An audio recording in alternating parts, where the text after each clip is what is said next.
बाळासाहेबांच्या तमाम शिवसैनिकांना तुमच्या ह्या अनिश गाढवेचा, बाळासाहेबांच्या या कडवट शिवसैनिकाचा मानाचा जय महाराष्ट्र. शिवसैनिकांनो, अजूनही शिवसेना एक वादळ या आपल्या हक्काच्या माध्यमाला सबस्क्राईब करायचं कुठेतरी राहून गेलं असेल. अजूनही सबस्क्राईब केलं नसाल तर तुम्हा सर्व शिवसैनिकांना पुन्हा एकदा कळकळीची विनंती करतो. आता ताबडतोब शिवसेना एक वादळ आपण सर्वांनी लाखोंच्या संख्येने सबस्क्राईब ठेवा.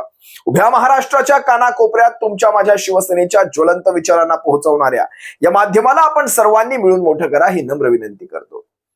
शिवसैनिकांनो, आज माझ्या पाहण्यामध्ये 3 वर्षापूर्वीचे जुलै 2022 ते काही व्हिडिओ आले आणि मन सुन्न झालं. म्हणजे महाराष्ट्रामध्ये एक व्याभिचार घडला. 3 वर्षांपूर्वी महाराष्ट्रामध्ये एक व्याभिचार घडला, तुमच्या माझ्या डोळ्यात देखत घडला. आणि हा व्याभिचार राजमान्यतेने घडला. याचं वाईट वाटतं. याचे काही व्हिडिओ मी तुम्हा सर्वांना दाखवेल. आपण जुन्या काळात चित्रपटांमध्ये पाहायचो कशा प्रकारे चोर सोडून संन्याशाला कशा प्रकारे फाशी होतीये. म्हणजे ज्याने काही गुन्हाच केला नाही त्याला फाशी झाली आणि चोर किंवा तो खुनी दरोडेखोर हा मोकाट फिरत राहिला. याचं एक उत्तम उदाहरण महाराष्ट्राच्या विधानसभेने देखील पाहिलं. आता मी तुम्हाला काही मोजके व्हिडिओ दाखवेल जे माझ्या मनाला सुन्न करून गेले. कदाचित आज 3 वर्षांनंतर पाहताना तुम्हाला जुन्या काही आठवणी जाग्या होतील. आणि मला हे दाखवणं गरजेचं वाटतं, कारण बघा ना, त्यावेळेस ती न्यायालय दाखवली जायची चित्रपटांमध्ये. कशा प्रकारे तो न्यायाधीश समोर सगळं सत्य दिसतंय पण तशा प्रकारचा न्याय देत नाहीये. अगदी तेच प्रकार आज चित्रपटातले प्रकार आज सत्यात मला घडताना दिसले. म्हणजे तो चोर सरेआम बोंबलत फिरतोय की मी चोर आहे, कोण माझं काय उखाडणार, मी चोर आहे, मी दरोडेखोर आहे, मी खून केला, काय करताय, कोणीही नाही. ती हिंमत कोणी, अगदी त्या चित्रपटांमध्ये न्यायाधीश सुद्धा घाबरून बसायचा. हीच परिस्थिती आज मला सत्यात महाराष्ट्रात, आणि खर तर खेदाची गोष्ट ही महाराष्ट्रात होताना दिसली. इतर राज्यांना, आता राज्यांची नावं घेणं, महाराष्ट्र सगळ्याचं एक चांगलं उदाहरण बनलेलं आहे. एक घाणेरडं उदाहरण बनलेलं आहे. चांगलं कसलं, एक घाणेरडं उदाहरण बनलंय महाराष्ट्र आपला. ह्या देशात महाराष्ट्राची आता उदाहरणं दिली जातात बरं का. पक्षांतर बंदी कायद्यावर महाराष्ट्रामध्ये बलात्कार झाला. अनुच्छेद 10, परिशिष्ट 10, पक्षांतर बंदी कायदा, जे म्हणायचे ते म्हणा, पण या पक्षांतर बंदी कायद्यावर या महाराष्ट्रामध्ये बलात्कार झाला. खरं तर बलात्कार हा शब्द अतिशय लहान वाटतो. एक गँगरेप आपण हाच शब्द वापरूयात. गँगरेप झाला. पक्षांतर बंदी कायद्यावर महाराष्ट्रात गँगरेप झाला. आणि ह्या गँगरेपचं वर्णन कुठे झालं माहितीये? अगदी हसत हसत, दात काढत, दात इचकत, खिदळत खिदळत महाराष्ट्राच्या विधानसभेत झालं. पक्षांतर बंदी कायद्याच्या कशा चिंधड्या उडवल्या गेल्या याचं वर्णन महाराष्ट्राच्या विधानसभेने खुलेआम पाहिलं. आणि लाज वाटते, खरं तर शरम वाटते. खरं तर ह्या सगळ्या गोष्टी पूर्वनियोजित होत्या, हेच मला आज तुम्हाला सांगायचंय. पण लाज शरम वाटते हे सगळं पाहताना. महाराष्ट्रासारख्या त्या प्रतिष्ठित विधानसभेमध्ये, ज्या विधानसभेने एक गौरव पाहिलेला आहे, या अगोदर अनेक मोठी माणसं या महाराष्ट्राच्या विधानसभेचं नाव मोठी करून गेलेली आहेत. एक गौरवशाली त्याला इतिहास राहिलेला आहे, गौरव पाहिलेला आहे. त्या विधानसभेत हे बघा ना, आम्ही काय पाहत होतो त्या दिवशी. बाकी सगळे आमचे हुशार माणसं होते, त्यांनी बोले आपले बरोबर आहेत. अरे कुठले कोणाचे? आता इकडे कलाकार बसले, त्यांनी कोणाचे फोडले का माहीतच नाही. बाकी लोक बोलत होते की अरे पडला तो वेगळा पडला, दुसरा पडला पाहिजे होता. बोला असं नाही. मी सगळं उघड करू नका. नाही, तर घोडे बाजाराची शरम वाटायला हवी होती. पण त्या घोडे बाजाराचं वर्णन कशा प्रकारे महाराष्ट्राच्या विधानसभेत रंगवून केलं जात होतं. आणि सारी विधानसभा याला साक्षी होती. सारी विधानसभा, हा सगळा प्रसंग मला द्रौपदीच्या त्या वस्त्रहरणासारखा वाटतो. म्हणजे पांडवांच्या मानाखाली आणि कौरवांचा उन्माद, जीतम, तो उन्माद, ते हास्य, ते दात काढणं, ते खिदळणं, अगदी तसंच्या तसं शोभत होतं. महाराष्ट्राची विधानसभा कलंकित झाली होती त्या दिवशी. शब्द अगदी योग्य आहे, कलंकित. आणि माणसंही तशीच भासत होती. तो इतिहास तेव्हाचा आणि हे आत्ताचा अगदी तसाच भासत होता. या सगळ्याला कारणीभूत जर काही असेल ना शिवसैनिकांनो, मला जर विचारलं तर नगर विकास खातं हे कारणीभूत होतं. नगर विकास खातं. आणि याची स्पष्टोक्ती, कबुली स्वतः एकनाथ शिंदे यांनी दिली. काय म्हणाले माहितीये? जरा एकदा हा व्हिडिओ पहा. एकनाथ शिंदे तुम्हाला माहित आहे, मी कधीही नगर विकास खात्यामध्ये कधी दुजाभाव केला नाही. भारतीय जनता पक्षाला मी आमदारांना जास्ती पैसे देत नव्हतो, थोडे थोडे देत होतो, कारण सगळ्यांचा वॉच होता हा एक भाजपला किती पैसे देतो. पण आता तुमचा सगळा बॅकलॉग भरून काढणार पूर्ण.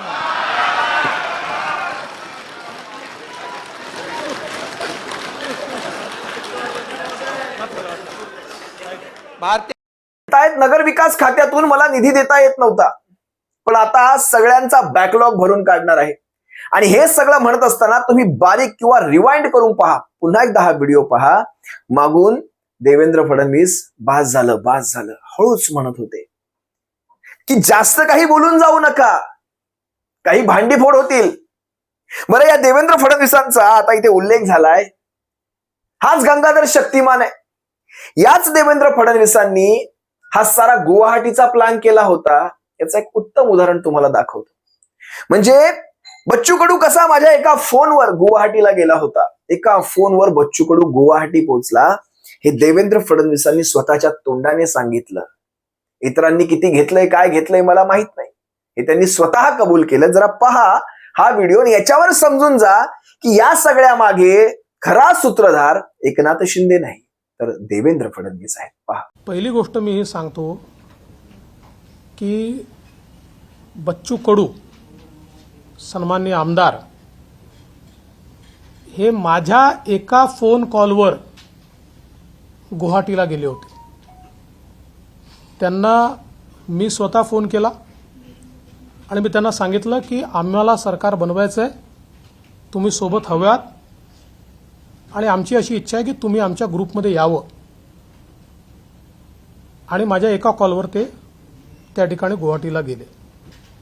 त्याच्यामुळे बच्चू कडूंनी कोणाशी सौदा केला, काही उलटसुलट केलं हे म्हणणंच चुकीचं आहे. बाकी इतरांचं मी म्हणत नाही, म्हणजे इतरांनी कोणी सौदा केला असं माझं म्हणणं नाही, पण माझ्या फोनवर गेलेले नाहीत. माझ्या फोनवर गेलेले एकटे बच्चू कडू आहेत. त्याच्यामुळे त्यांच्यावर अशा प्रकारचा आरोप लावणं हे चुकीचंच होतं. आणि माझी ही पक्की इन्फॉर्मेशन आहे की ही जे लोक त्या ठिकाणी गेले गुवाहाटीला, आणि नावं कसली केली? बाळासाहेबांचे विचार, शिवसेनेला वाचवायचंय, हिंदुत्व, हे सगळी पुढं करण्यात आलं. बरं, बाळासाहेबांचे विचार म्हणणारा हा माणूस मोदी देशातला सगळ्यात मोठा पक्ष आणि मोदी त्याचं नेतृत्व करतायत, ही मोठी माणसं, आपण छोटूशे, प्रेमाने सगळं काही होईल, ही अशी घाबरणारी कधी शिवसेनेची माणसं होती का? म्हणजे यांना सगळंच माहिती आहे, काय होणार आहे ते सगळं यांना माहिती आहे. हे स्वतः एकनाथ शिंदे आपल्या वाक्यात सांगतायत, म्हणजे आपल्या त्या दिवशीच्या त्या विधानसभेच्या त्या भाषणामध्ये सांगतायत. किती विचार करून बोलत होते माहित नाही, पण इतक्या खुल्यामध्ये हे सारे पुरावे ठेवल्यानंतर सुद्धा त्या इलेक्शन कमिशन ऑफ इंडियाला किंवा आणखी कुठल्या आयोगाला आणखी काय पुरावे हवे होते की हे सारं पूर्वनियोजित होतं, हे सारं ठरवून केलं गेलं होतं, याचे काय आणखी पुरावे पाहिजेत? म्हणजे बाळासाहेबांचं हिंदुत्व असं कधी या भाजपाच्या खाली इतकं घाबरणारं झालं होतं? मोठा पक्ष, इतक्या मोठ्या पक्षाचे ते अध्यक्ष वगैरे वगैरे. जरा पहा हा व्हिडिओ. फडणवीस साहेबांनी तिथे बाजूला मी उभा होतो. बरं, हे काय ते काय मला आणि त्यांना माहित होतं काय होणार आहे ते, बरोबर ना? आमचे सगळे आमदार लोक टांगलेला जीव होता, काय होतंय, एक नंबर एक नंबर एक नंबर करत होते. मला अरे थांबा थांबा, ते सगळा मोठा पक्ष आहे तो, आपण छोटे लोक आहेत त्यांच्या समोर. आणि तिथे मोदी साहेब, ते तर जगाला त्यांनी आपल्या काबूमध्ये करून ठेवले, आपण तर छोटे छोटे लोक आहे बोललो. तर बोले दादा शांत राहा, बोललो प्रेमाने सगळं होईल. तर यांना तर माहित होतं काय होणार आहे. मग प्रेस कॉन्फरन्स मध्ये त्यांनी सांगितलं एकच शपथविधी होईल, बरोबर ना, एकच शपथविधी होईल. आणि ते खुश होते, कारण त्यांना काय माहित होतं ना सगळं. नाहीतर म्हणे जगाला काबू केलंय मोदींनी. जगाला काबू, जगाचं सोडा, तुम्हाला काबूत केलं होतं. काय म्हणे आम्ही आता 165 आहोत, दोघे मिळून 200 आणणार. म्हणजे यांना सगळं कसं आधीच माहिती होतंय 200 येणार आहेत, हे सगळं आधीच कसं ठरलं गेलं होतं, कशा प्रकारे. आणि बरं, तुम्हाला आणखी एक व्हिडिओ दाखवतो ज्यामध्ये म्हणजे शेवटाला हे राष्ट्रवादीचंही नाव घेत होते. म्हणजे त्यावेळेस राष्ट्रवादी स्क्रिप्ट मध्ये नव्हती, पण पुढे जाऊन राष्ट्रवादी येणार होती. जरा हा सुद्धा व्हिडिओ पहा.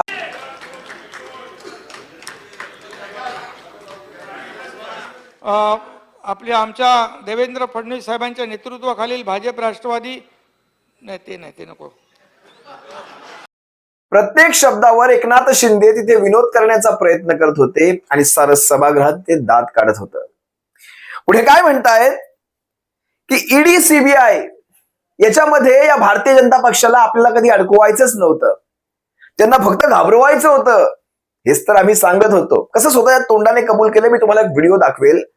म्हणजे किरीट नावाचा सौमय्या हा फक्त एक प्यादं होतं, हा रिक्रुटर होता. म्हणजे माणसांवर अशा केसेस टाकून ठेवायच्या आणि इकडची इकडे झाली की शांत बसून घ्यायचं. किरीट नावाचा हा, जाऊ द्या आता, सगळ्यांचं सगळं काही भविष्यामध्ये एक वेळ त्याला उत्तर देईल शिवसैनिकांना. आता मी याच्यावर काही बोलत नाही, व्यक्त होत नाही, कारण रक्त जळतं शिवसैनिकांना. काय म्हणतायत ईडी सीबीआय कधी टाकलं का कोणाला जेलमध्ये? मी तुम्हाला एक व्हिडिओ दाखवतो, हा व्हिडिओ पहा, त्यापुढे विश्लेषण करा. तर काय होणार आहे? मग प्रेस कॉन्फरन्स मध्ये त्यांनी सांगितलं एकच शपथविधी होईल, बरोबर ना, एकच शपथविधी होईल. आणि ते खुश होते, कारण त्यांना काय माहित होतं ना सगळं काय करायचं ते. कारण आम्ही विचार कुठला घेतलाय? बाळासाहेबांच्या हिंदुत्वाचा. तुम्हाला मी सांगतो दादा, 165 नाही, आम्ही दोघं मिळून 200 लोक निवडून आणणार. आम्ही शिवसेना आहोत. 2/3 मेजॉरिटी मध्ये आम्ही होतो. आज 40 कुठे गेला तो एक माणूस आपला आहे संतोष बांगर, त्याला मी बोलवलं नाही, त्यांनी मला फोन केला. मला फोन करायला घाबरत होता तो. बोले अरे कसं बोलणार? तर मग सांगू का?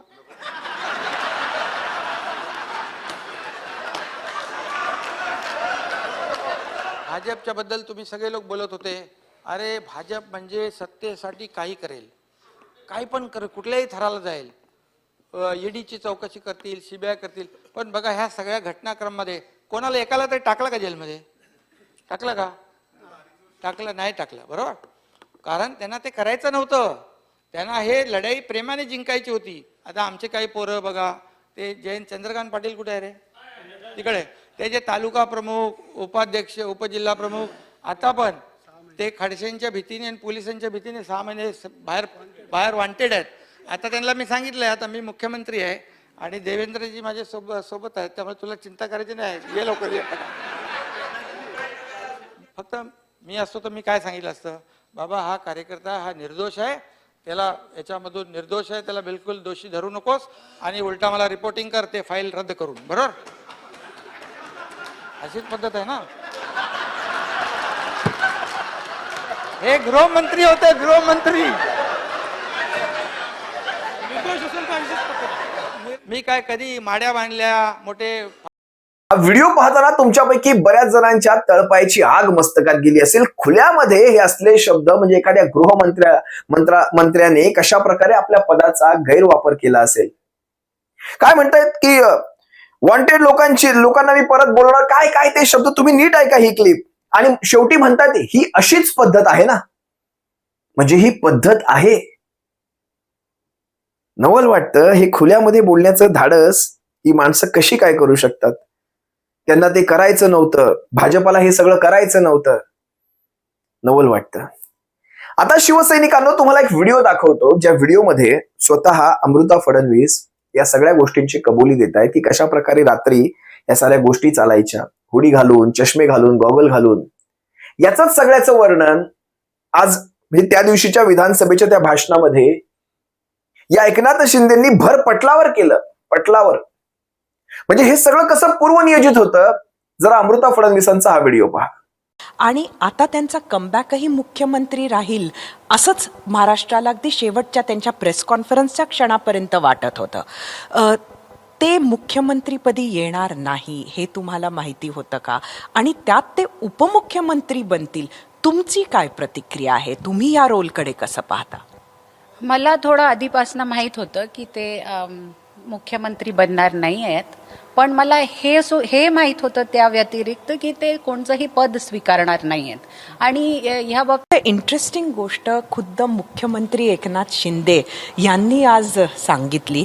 त्यांचं असं म्हणणं होतं की गेले 1.5 वर्ष अशा पद्धतीनं हे सरकार बदलावं, ही सत्ता जावी आणि परत भाजप, शिवसेना किंवा अशी सत्ता यावी, यासाठी ते गेले 1.5 वर्ष देवेंद्र फडणवीस यांना भेटतात आहेत. आणि तेही रात्री 1:30च्या नंतर लपून छपून ही दोघे भेटायची. तुम्हाला हे माहिती होतं का की ते अशा पद्धतीनं भेटतात? असं खरंच 1:30 वाजता रात्री नंतर देवेंद्रजी कुठं जायचे किंवा तुमच्या घरी हे यायचे का? देवेंद्रजी खूप जनरली लेटपर्यंत काम करतात, तर त्यात मला एवढं लक्षात नाही आलं, पण असं एकदम हुडी विडी घालून कधी कधी बाहेर निघायचे, असे चष्मे घालून हुडी घालून, की मला सुद्धा ओळखायला नाही यायचं. मी विचारलं काय असं काय नवीन काय चालू आहे तुझं एवढ्यात, तर काही नाही टाळून द्यायचा तो. पण मला थोडं वाटायचं की काही ना काही चालू आहे. पण ज्या या व्हिडिओमध्ये अमृता फडणवीस अगदी स्पष्टपणे म्हणाल्या की हे सारं घडत होतं, हे मला माहित होतं. मला हेही माहित होतं की देवेंद्र फडणवीस हे मुख्यमंत्री बनणार नाहीत. फक्त हे माहित नव्हतं की त्यांना उपमुख्यमंत्री बनावं लागेल. म्हणजे देवेंद्र फडणवीसांनी अगोदरच मुख्यमंत्री पद हे एकनाथ शिंदेसाठी काढून ठेवलं होतं. ती वेळेची तडजोड होती. हे काही ते वेगळं सांगायची गरज नाही. म्हणजे हे सारं किती पूर्वनियोजित होतं. मी वारंवार हा शब्द का वापरतोय, कारण मला हे दाखवून द्यायचंय की हे काही बंड उठाव वगैरे नव्हतं. हे सारं पूर्वनियोजित थंड डोक्याने आखला गेलेला हा कट होता शिवसेनेच्या विरोधातला. अनेक पुरावे आपल्याला दाखवले. याच्यामध्ये मी तुम्हाला शेवटचा व्हिडिओ दाखवतो. याच्यामध्ये या सगळ्या मागचा, मी मगाशी म्हणालो गंगाधरच शक्तिमान आहे, या सगळ्या मागचा मुख्य सूत्रधार कलाकार एकनाथ शिंदेंनी आपल्या भाषणात सांगितलं की या सगळ्या मागचे कलाकार हे आहेत. म्हणजे त्यांनी अगोदर नड्डांना त्याचे धन्यवाद दिले, मोदींना, शहांना धन्यवाद दिले, आणि शेवटचा महत्वाचा कलाकार हे आहेत असं हात करून देवेंद्र फडणवीसांकडे बोट केलं. म्हणजे हे सगळे झोपायचे त्यावेळेस मी जायचो, हे सगळे उठायच्या अगोदर मी पुन्हा यायचो, हा सगळा कसा कट. आणि नंतर हेही म्हणतायत की आता थोडंसं आपण नंतर साठी ठेवूयात. म्हणजे किती हा विनोद केला गेला. जरा हा एकदा हा व्हिडिओ पहा. भारतीय जनता पक्षाचे अध्यक्ष जे.पी. नड्डा साहेब तेही पाठीशी आहेत, त्यांना मी धन्यवाद दिलेत, आताही देतो. आणि सगळ्यात महत्वाचं म्हणजे सगळ्यात मोठे कलाकार हे आहेत. आम्ही कधी भेटायचो ते आमच्या लोकांना कळायचं नाही. सगळे झोपल्यावर मी जायचो, सगळे उठायच्या आधी मी परत जायचो.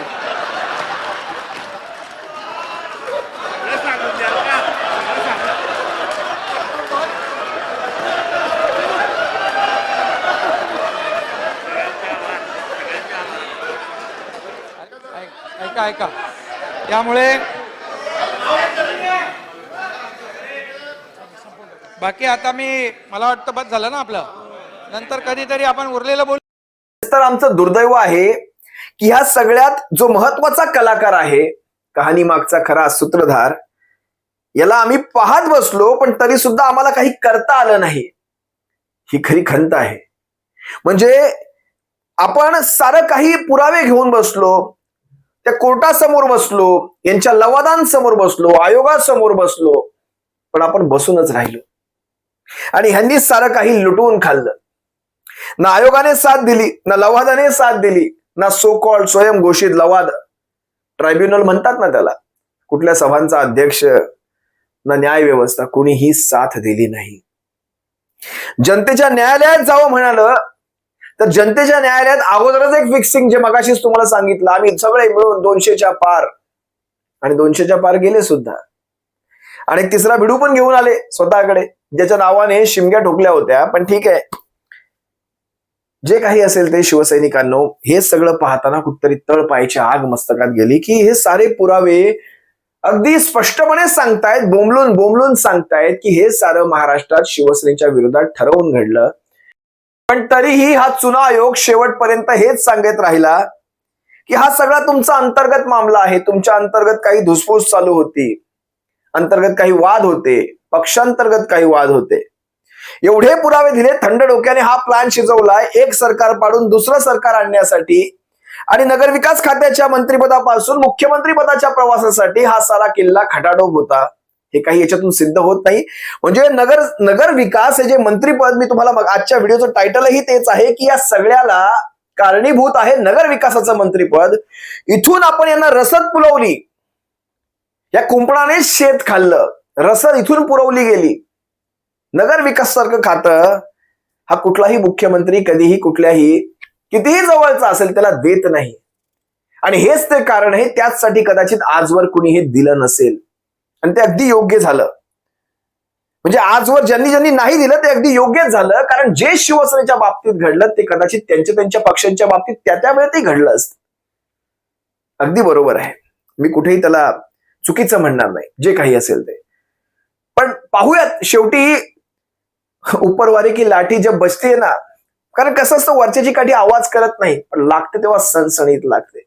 पाहूयात उपरवाले के घर में काय म्हणतात, देर है अंधेर नाही आहे, देर आएंगे लेकिन दुरुस्त आएंगे, हे मात्र नक्की. तुर्तास तुम्हा सर्वांची रजा घेतो. सप्रेम जय महाराष्ट्र बाळासाहेबांच्या शिवसैनिकांनो. काळजी घ्या. जय महाराष्ट्र.